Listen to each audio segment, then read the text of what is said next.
Hey there, Danielle Matthews here. I'm coming to you live from Florida, and today is Monday, which means it's book club day. If you're new to my content, I help people that are on a healing journey to help you heal physically, mentally, emotionally, and spiritually. I believe that the books that we read are really helping with all of those aspects, probably more the mental, emotional, spiritual side of things. Sorry, Facebook, you can't see me. There I am. Okay. So now that I got the tech right in the background, let me know if you're coming on live to join me for book club. Let me know when you get here. And if you are not reading the book with us, that's okay. You can jump in chapter by chapter. This is helpful. It's insightful. Today is really about learning to manage the stress that our mind causes. Not so much manage it, but release it. So, hey Tina, good to see you. So it's really an interesting chapter. This kind of ends, if you're not reading the book, I'll just kind of give you an overview. This is Michael Singer's book, The Untethered Soul. Incredible book. There's 3 parts to it, and this took us to the end of part 2. So we're going to be, hey Karen, we're going to be going through and finishing up part 2 today. And then there's going to be a little bit of a pause because I'm about to go on a trip. Hey Lou. I'm about to go on a trip to Australia, and noon Eastern time. It's the middle of the night in Australia, so I cannot keep this same time for the next 2 weeks. So we will be coming back probably March, what is that, 9, 10, I think the 11th, March 11th. 311, that used to be my favorite band. 311 day. All right. So with that, let's jump in. There's so much to talk about. I'm pretty sure I annotated this chapter more than like any chapter we've read up to this point. So we'll see if we can actually get through it in 30 minutes. But this chapter was called Transcending the Tendency to Close. And just to kind of catch up to speed, if this is your first time tuning in, essentially the essence of this teaching is to learn, in this book, is really learning to keep our heart open under all conditions. And when we have an open heart, that allows us to really be able to create our own happiness internally, right? We're not setting up reasons to close our heart, reasons to shut down. And the past videos really got into that. But this one is really kind of talking about more practical, logistical things, because we close unintentionally. Like we close very easily. And he's really talking about how when we were kind of going through the evolutionary process, there was, this survival instinct. And most of the time, it was because there was something that was threatening our physical conditions. Say a tiger, right? The proverbial example. And it caused us, to react in a certain way and to respond. But he said now, in modern times, most of us, our needs are taken care of. Like we're not getting threatened on a daily basis. And so what has happened is rather than us responding to these threats to our body, like physiological threats, now we are having these psychological threats happen. And it's almost like that tiger that was this external thing has now crept into the room with us. It's like there's a tiger sitting in our mind, and it's causing us all sorts of stress. Yes, Lou, it's keeping us in the fight or flight response. And it's taking away our inner peace. Okay, so we really got into, look, what do we need to do in order to drop this struggle? So what he says is, it's not really socially acceptable to run into the woods and to hide like we want to when something stresses us out internally. I mean, put a 1 if you've ever been in that situation where you're like, I'm done. Like your insides are freaking out and you're like, I just want to run out of this room. Like, I'm done. I can't handle it anymore. It happens, but we can't do that. So what he says is what you are actually doing is closing down your energy center. So because we're not able to run out of the room, what we do instead is we just kind of shut down and protect, right? Karen's had this feeling before. I've had this feeling before. And what we do instinctually is we protect that part of us that's getting disturbed, that's getting hurt, the softer side of us. And when we shut down and protect, what we're actually doing unconsciously is we're shutting off our energy flow. And remember we talked about energy comes into this physical being, and the heart center is really the big assimilator of energy. It takes in the energy and it spreads it to the different energy centers, and it's what keeps our physical being like alive and functioning. But we shut down this energy flow when we protect. Think about it like the wall you're using to protect you is also keeping you imprisoned, and unknown to you, it's also shutting down your life force. And this is obviously not a good situation.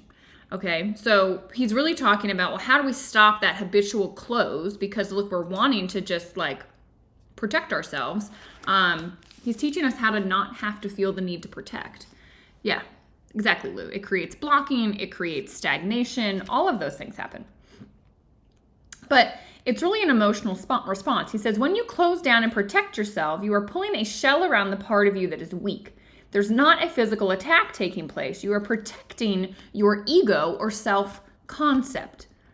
All right? It's not really you. It's some piece of you that's having a reaction, and because of that, we shut down. And this creates complications, as Lou said. It stagnates the energy, and it can create literally health complications. Like, so much can come from this. He says, you are living on a planet spinning around in the middle of outer space, and you're either worrying about your blemishes, the scratch on your new car, or the fact that you burped in public. Honestly, it's not healthy. If your physical body were that sensitive, you would say you were sick. But our society considers psychological sensitivities normal. Guys, that is perspective for you, all right? Think about what you're stressed out about, or what your mind keeps kind of going back to and going back to and going back to and going back to, right? Oh my gosh, this blemish on my skin. Oh my God, this spot on my pants. Oh my gosh, this person said this to me. This person beeped at me at the light. Whatever it is, like, does it matter? Like, what's bothering you right now? I'm curious. This is where it goes from like a teaching to like practical. Like, what is your mind constantly talking about right now?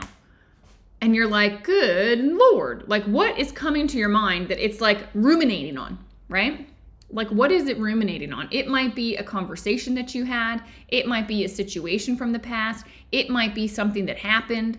Like, what does your mind keep coming back to? I had a situation this past week where someone I didn't know well, but I knew, took their life and committed suicide. And it was shocking. I mean, just absolutely shocking. Because this person was multimillionaire, coached, trained a lot of people, and you would think had mastered their own mind. But I will say that he had mastered the ego. And anyway, my mind keeps coming back to it. It's like it just keeps going ding, ding. It keeps getting pulled back to this. And my boyfriend even said, like, why do you keep thinking about this? And I said, I don't know. It's like my mind keeps coming back to something that like it's not a good energy space to sit in. But I'm curious, what your mind is ruminating on, because these are the things that, we need to bring awareness to, because it's sneaky. Like, it just pops back in and it pops back in. And the other night it was stopping me from being able to sleep because it was popping in and popping in and popping in. So, your mind is telling you to worry about something. And what we're talking about in this chapter is, how to relax with that, how to release that. No one wants to share what they're ruminating on? I guess it's a private thing. All right. Fine. You don't have to share. Okay. He says, what you're doing, though, when you shut down is you're locking your illness inside of yourself. And it's only going to get worse. Guys, it is only going to get worse. My mom says she's ruminating about their builder. She's building a house and they're having all sorts of troubles. Okay, so here we go. Now we're sharing. All right, my taxes. Okay, a job interview I have tomorrow, and the fact that I need to do well. All right, now we're being honest with each other. Maybe you guys are just delayed and you're a little behind me in the live. But yeah, this is the stuff, right? This is the stuff, and it's like, okay, great. This is our chance. This is the opportunity. All right, just remember, if you lock yourself inside and you're trying to protect yourself, right? If you're trying to protect yourself, it's like you've pulled down the shades, you've closed the doors, like you've protected yourself, like no one's coming in. But at the same time, nothing can access you. And I was talking with my spiritual teacher this weekend. He said, Danielle, you've got to open the windows. You've got to open the doors. Divine energy can only enter if you open. If you're closed, it can't. if you're so worried about protecting yourself that you shut the windows, you shut the doors, you pulled the curtains, and you're like, whew, I'm safe. You might be safe, but you're now locked inside with a crazy person, which is your mind, and you've shut out the ability for the divine to even touch you. You've got to open the windows. You've got to open the doors. You've got to be open so that divine energy can flow in. Okay? All right. Does that make sense? That's huge. Like, that's really everything. Open the doors, open the windows. It can all flow. If you're going through your day and a good day means you made it through without getting hurt, then you're not really living, right? You're missing the whole point of this life. I think, there's this concept where, there's 10 things I want to say right now. We tend to try to control the external world so that we're not disturbed inside. And we have this tendency to try and tell people, well, just don't talk about that. Don't say that to me. Don't do those things around me. We're trying to control. What we're really doing is shutting the windows and shutting the doors. And we're trying to control life into submission. And it's not going to happen. Okay? Life is always going to happen. And in fact, at some point, something will happen that's so strong, that's so disruptive. You lose a job, you lose a family member, you lose your health. Something's going to happen that's outside of your control, and it's going to rock you. The pandemic, right? It's going to rock you. If you have spent your whole life trying to control and protect yourself, you get hit by something like that, you get knocked over. This is why people just collapse. And they finally then start to open up. A lot of times this is the thing that allows them to have a breakthrough. The worst thing becomes the best thing. Or, exactly as Lou says, or the other option is delete the triggers, right? Stop allowing yourself to get triggered so you don't have to close down. Right? That's what you actually can do. And that's what the whole point of this chapter is. He says real spiritual growth happens when there is only one of you inside. So not the person that's getting triggered and having an issue. There's just the one watching the triggers go by. All right? Because there's no part of you that's willing to see the mind. The mind is no longer divided into the conscious and subconscious. Everything you see inside is just something you see inside. It's not you. It's just what you see. There is simply you watching the dance of the psyche. I got this visual while I was reading this of literally inside of myself, a chair, and a person sitting in the chair, okay? And this is the witness. This is consciousness. This is what's there. And what happens is that all of these things come by, right? This person in the chair is there, and all of these things, just float by. And there's tons of them, tons of different things. I'm just pulling everything out of my desk drawer right now. But, there's tons of stuff that floats by. And what happens is that when something floats by, sometimes that witness in that chair goes, oh, that's interesting, and starts walking after it. It gets out of the chair, and it gets all consumed by this thought, this situation, this thing that was just drifting by. Whereas if it had just sat in the chair, that thing would have drifted. It might have hung around a little while and bounced around and screamed for attention, but all it really had to do was just sit, and it would eventually leave. It's the same with everything. Everything that's coming by, you can either choose to go, oh, and engage with it, or just witness it. And the truth of spiritual growth is that you just witness, that you just relax with whatever is. You just allow it all to be. That's the essence of it. And that's all that you have to do. So that visual of I don't know if it's helpful to you guys, but it was very helpful to me of going, oh, I can choose to continue to sit here and witness, or I can get up. And if I get up and walk after something, it is exhausting. Every time that person comes into my mind and I get up and I go down that whole rabbit hole, right? Or you go down and think about the builder, or you go down and worry about your interview, or you go down and worry about your taxes, you're getting up and you're walking out of your chair instead of just witnessing what's here. Now, obviously you have to show up in life, right? So taxes, you don't have to get emotional about them, but you got to do them. Okay. So it's just going with whatever's there, and the triggers that are coming up, and the whatever's just going, oh, isn't that interesting? Oh, look at my little mind go. All right. But you don't have to let it take you. High five me if you're with me. Put a 5 in the chat if you're with me. Does it make sense? Because that's everything, right? And sometimes it's really distracting. That thing is just ping, ping, ping, ping, and you're trying to have a conversation, and it's like trying to get your attention and trying to get your attention and trying to get your attention. Or maybe somebody's really trying to push your buttons, right? Somebody external is like, boom in your face, boom in your face, boom in your face. And every time you find yourself reacting, like, release back. And they're just going to keep boom, boom. And it's like, this is my opportunity. This is my test, right? It's test day. Can I relax with this? Can I just be with this? Can I just allow it to be here and not be annoyed by it? That's all you got to do. It's easy when it's a ball. It's not so easy when it's jealousy or fear or anger or whatever. Like, it can come with an emotional charge. But hopefully that helps. I'm a very visual person, so I'm glad I'm seeing the high fives. I'm glad you guys are visual too, and that's helpful. He says that once you shine the light on these things, that's what starts to heal you, okay? And you can actually free yourself up when you stop protecting yourself. When you are no longer willing to identify with the part of you that is separating itself into a million pieces, then you're ready for real growth, all right? Question: how often do you find yourself trying to protect and defend the weak parts of you? It's like a daily occurrence, okay, at least in my world, all right? There are things that happen daily. I deal with a lot of people, all right? That's part of my business, both of my businesses. I'm dealing with people, and I'm dealing with all of their stuff. And so I also get to see all of my stuff. And so every day, there is something that pops in inside that has something to say. Gail's saying, yeah, all the time. Yeah, all the time. All the time. And that's the beauty of life. That's the opportunity that's there every single day. Those are the lessons we get to learn on a daily basis. Like, oh, what else is unresolved in me? Oh, look at me. I'm trying to get out of the chair again. Oh, that thing really got me for a minute. Let me drop it. I'm not going to drop that because it will bounce. But, can I just let it go? You can. You have that control. This has no control over you. Stop believing that any thought has more control than you.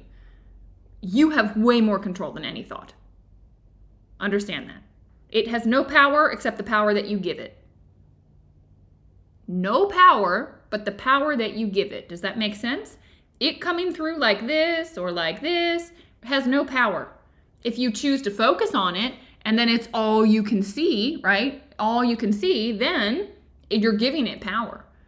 Don't focus on it. Look over here. It can still be pinging. Look away. I go to my breath. It's probably the best thing you can do. Hey, Felicia. Probably the best thing that you can do is come to your breath. All right?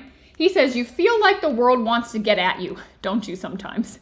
Every place you go, there's someone or something trying to disturb you, trying to get your goat. Why not let them have it? I loved this statement. Fine. Let them have it. Stop protecting yourself. Let it go. Who cares? Relax with it. All right? How many of you have a mind that says, well, what will they think of me? Oh my God, I wish I hadn't said that. I sounded so stupid. Who has those things come into your mind? I mean, I just started this video and you couldn't see me on Facebook because I didn't do the tech right. And of course, my mind popped in and was like, what are you doing, Danielle? You could have done that better. And I was like, be quiet. Just get out of here, right? You just let these things go. Yeah, I think this is something that most of us can recognize. And the thing is, what you can start to do, imagine if rather than allowing those thoughts to come in and dominate, if instead you're just having fun experiencing whatever happens next. Because you got rid of that scared part of you, you don't have to worry about getting hurt or disturbed. I just love that idea that like life is literally just about like, well, what's going to unfold next? Can I just be open to whatever's coming next? Can I just have fun? It's like a little kid, or your animals. My dog is just fine with whatever.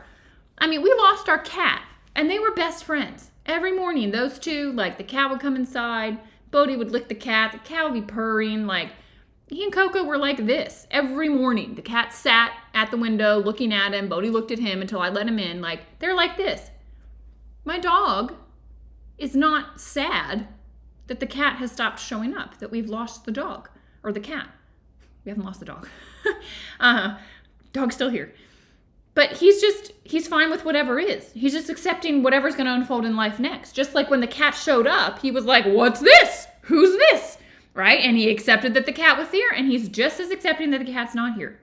That's the idea with us, right? Can we just accept all that it is? Yeah, let's see, some comments. Effective to put them on your midline, delete it, sending out exit portals. Yeah, yep, let things go. Childhood trauma is the shame and secret. Need to break the cycle of my father's sins. Yeah, guys, as you grow up, there are definitely things inside of you, the pieces that maybe are feeling sensitive. A lot of it can be around past hurt, past trauma, things that got programmed into you because they were your parents' things. Like, it happens to all of us. It's part of the human journey. And this is honestly where I go in inner management mastery, that this is what we talk about. This is how we go, okay, well, what are those things? How do we go past it? How do we release them? And Mickey Singer's getting at it too. And in Mastery, I give you a couple of tools and techniques. Mickey's just very practical. He's like, just stop doing it. Stop giving into it. Stop closing. When you start to feel the disturbance, this is what he says on page 63. How do you actually do it? He says, notice it and then make a different choice. When that thing comes up and you're like, ooh, that hurts. And you start to go, ooh, it's sensitive. Ooh, that doesn't feel good. Ooh, I want to tell that person to stop. Ooh, I want to protect myself. The moment that happens, he says, make a different choice. The choice to open, to just let it go, to release it, to relax with it, which sometimes is easier said than done with the big stuff. But if you start with the small things, can I let go of the fact that somebody beeped at me? Can I let go of the fact that I turned on this wrong or whatever? Like the little things, can we let go of those things? And then you build up to the bigger things, you know? It's simple. You just stop and you just let go. And I love how he even says, if you're mid-sentence, like you're talking with somebody and they are triggering you and it's like family. This probably happens the most with family or maybe somebody at work. So you're getting triggered, whatever. The moment you recognize that it's happening, stop mid-sentence. Like just stop. Just, if you're about to go, yeah, but, never mind. Like you just stop and you pull the energy out of it, right? Because if you engage, energy just follows attention and you start pouring more into it, the thing blows up. But if you just stop and you just pull back, understand this, you can pull it all back. And the best way to do it is through your breath. That's probably the best way to do it. I always come back to my breath. So if you're in an argument or whatever it is, just stop and breathe. Inhale, shorter than exhale. Typically, if you make the exhale longer, it just seems to help. Okay? It's super powerful, right? The breath will center you. And what he says is if you aren't centered, your consciousness is just following whatever catches its attention, right? Ooh, this shiny thing. Ooh, that shiny thing.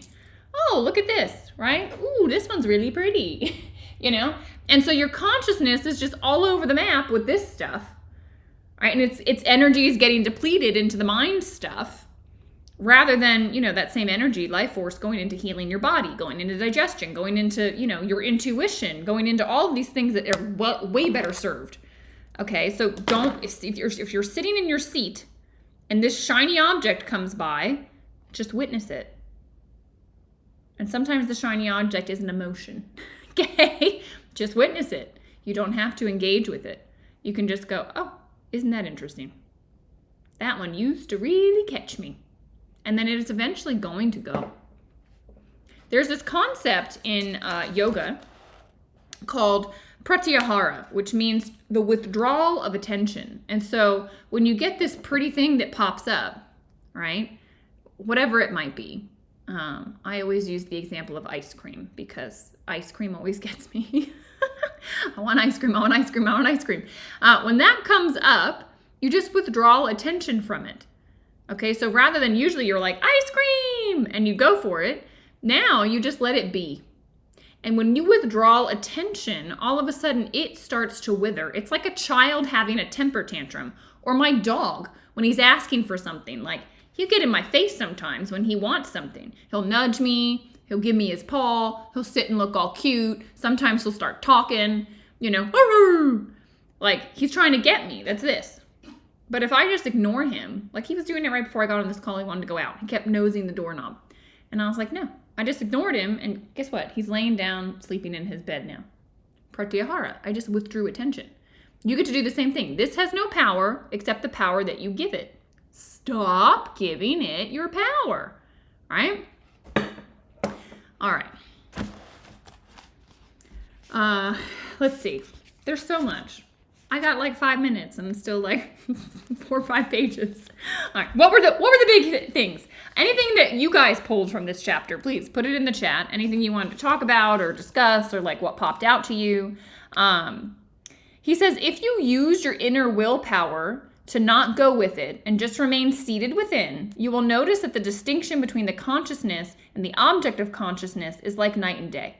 The object comes and goes, and the consciousness watches it come and go, right? You start to learn what's meant by the ego mind and your true self when you're able to just witness. Like, this is the mind, ice cream, ice cream, ice cream, thinking it's going to somehow solve all your problems. And then there's your true self. And when you use life in this way, you'll see it more and more. All right.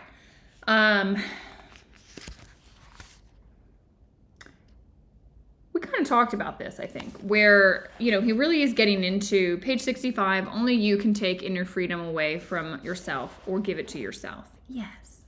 Yes. So true. Such a powerful thing. When you're free from the hold the energy has on you, you'll be free to experience the joy and expansiveness that exists within you. When you stop being pulled into this, and remember, if you get pulled in, well, now it has your attention, and so energy is going to follow, and so this thing amplifies. All right, it's like a crazy cycle. The thought comes in, it could just go, or if you give it attention, this thing gets huge. Okay, and just as Mom has pointed out, you can take your inner freedom away when you choose to look at this, but you can give it back to yourself when you choose to look away. It's your choice. This thing has no power except the power that you're giving it. Hopefully that is making sense. I want you to understand this. You decide to use life to free yourself. You can become willing to pay any price for the freedom of your soul. You will realize that the only price you have to pay is letting go of yourself. It's letting go of your ego. And the ego doesn't want to die because it only exists because you give it attention. And so it can feel painful.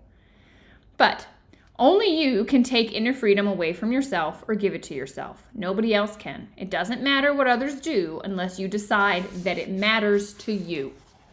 It doesn't matter what other people are doing unless you say it matters. Guys, that's liberating. That right there is probably the most liberating sentence in this entire book. Thank you for pointing that out.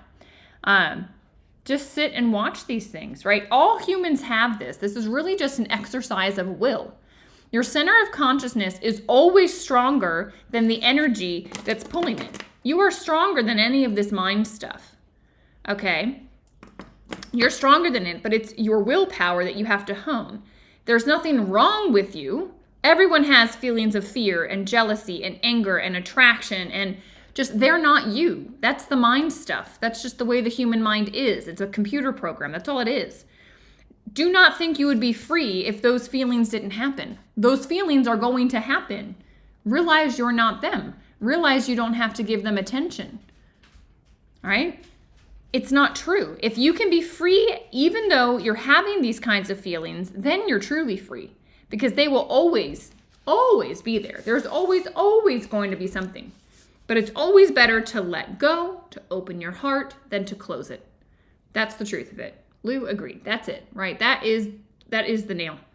So the final thought for part 2, as we kind of wrap up here, he writes, after you've put years and years into this process, years and years, this is not an overnight thing. You don't just flip a switch and, oh, my heart's open all the time. No, some stuff is going to grab you, okay? But years and years of doing this, he says, you will learn then to stay there, to sit in that seat and not get up.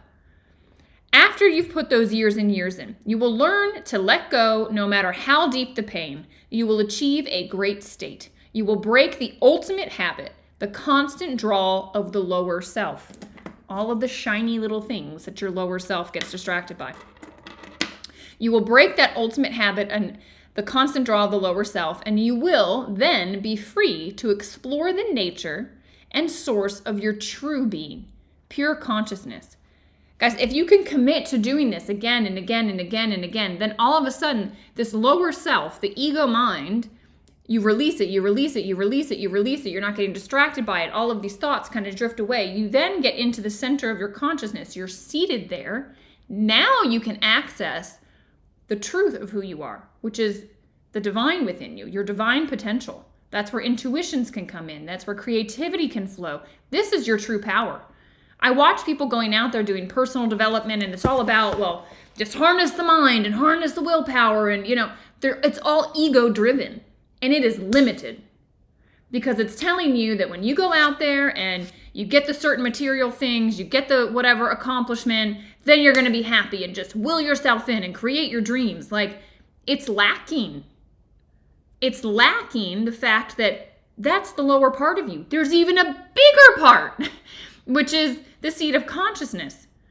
And when you access that, you access everything. You access the quantum field. You access God. You access the divine. You access whatever it is you want to call it, which is more powerful than anything this little mind of ours can do. And I don't know. I had this realization about personal development just over the weekend, actually because of that person that passed away, because they were massive in the personal development space. And I just thought, it's not it. It's not the route. It's helpful for things in the material world, but they're missing it.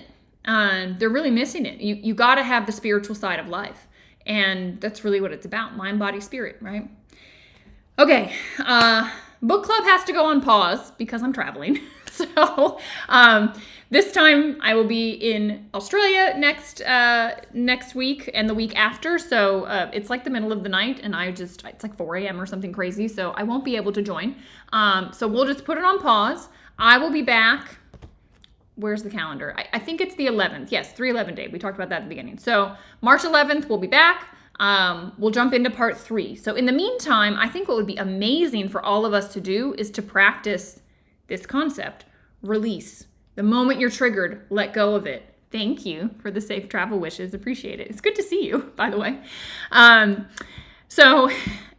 So we've got 2 weeks to practice. I think, it's one thing to intellectualize and talk about these things. It's another thing to bring it into practice in your own life. So I actually like that we have a pause for 2 weeks and that all of us can do this. I know that I certainly will have lots of opportunity to do this as I travel over the next 2 weeks. So I hope that we can, stay connected in our Telegram chat. If you're not in that, shoot me a message. I'll get you the link to it.